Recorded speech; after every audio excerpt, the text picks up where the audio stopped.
Okay, as they like to say, Houston, we have a problem. Now, normally in Toronto things don't freeze over until after Christmas, New Year's. This is kind of rare. This is my pond, and it's only like the 15th, 14th of December, and we've had an insane cold snap in Toronto, and the temperatures have gone down to minus 16 degrees Celsius with a wind chill of minus 30 Celsius. So my poor pond is frozen solid. Now, I've already taken the pumps out, so there's no pump in there. I'm not too worried about that. The problem is the fish still need to breathe. Now, they're going to go down to the bottom of the pond where it never freezes, so they're down in water, but they still need oxygen to breathe, and we still need to let all the bad gases out of the pond, so we need to keep a hole in it. Normally, I have this pond heater. It is it's basically an electrical coil. It's 100 watts, plugs into 110 volts, and normally I just sit that in the pond, and the heater goes on when it needs to. It's thermostatically controlled, so it's not on all the time. It only draws about 9 amps, so it's not that bad. But it keeps a hole in the ice, so this hole in the middle here, it keeps that area open so the pond can breathe and the bad gases can get out. I can put an air bubbler in there to aerate the water so the fish have air, so the fish can survive the winter in the pond. I wasn't expecting it to freeze over so fast, so I didn't get around to doing that. Now I got a problem. I could just plug that in and wait for it to melt through, but I want to get through a little bit quicker. So I've got a tip for you that I learned from one of our members, Peter Gill. He's one of our founding members. He came up with this trick and I thought it was brilliant. The heating part of this is about 11 inches across. So I need to get an 11-inch hole in that ice. Now I know you're thinking, just go grab an axe and chop through it because it's not very thick. The problem is, chopping through that with an axe, the shock waves of banging on that ice with the axe, it could kill the fish. So we don't want to be pounding on the ice with an axe to get a hole in. I could drill some holes through with a cordless drill and a big bit, but they're just going to freeze over again. I need to get this heater in to get it open and keep it open, and I don't want to wait for it to thaw out, and I don't want to wait for this to work its way through the ice. I need a way to make a big hole and make it fast. Peter gave me a really cool tip, and I'm going to share it with you today.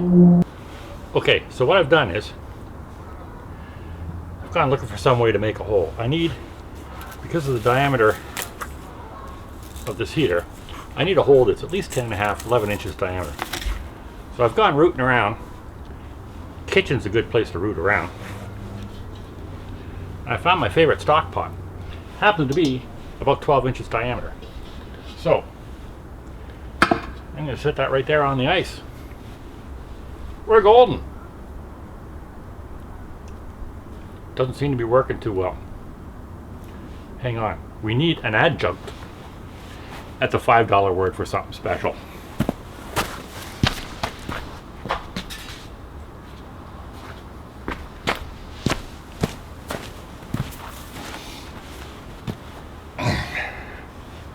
I've used my favorite pasta pot to boil up some water. I could use hot tap water, that would work, but boiling water is even faster.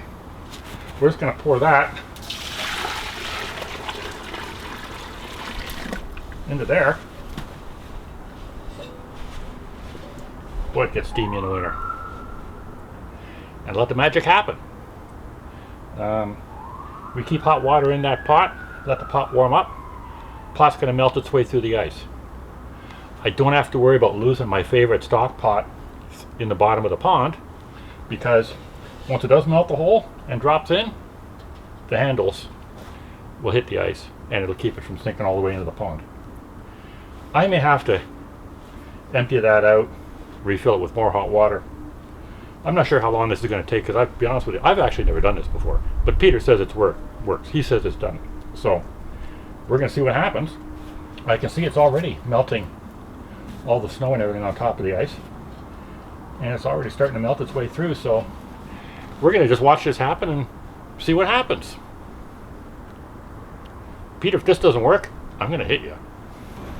Okay, we're about, I don't know, half hour, 45 minutes or so in, and we've sunk down here. We're down like about an inch, so we're making some progress, and this water's really cooled off, so I'm going to get rid of that. and put in some more hot water. And we'll keep at her and see what happens. Hopefully it won't take more than a week. Peter, I may need to hit you. Well, here we are again. Actually, this worked out really, really well. As you can see, the pot sunk down through the ice. The handle stopped it from going all the way. So I can now pull the pot out, get rid of that water. Hello, fishies! Now I can take my pond heater. I can drop it down into that hole, and I can get it plugged in, and that'll sit there and that'll keep a hole open in the ice all winter long, so the pond can breathe, and of course, so the fish can also breathe. Everybody's going to be happy. Peter, I don't have to hit you. This was a really cool trick, and it worked. Only took a couple hours to get through a good 2-3 inches of ice, so that's a good tip. Thanks for watching onwatergarden.com.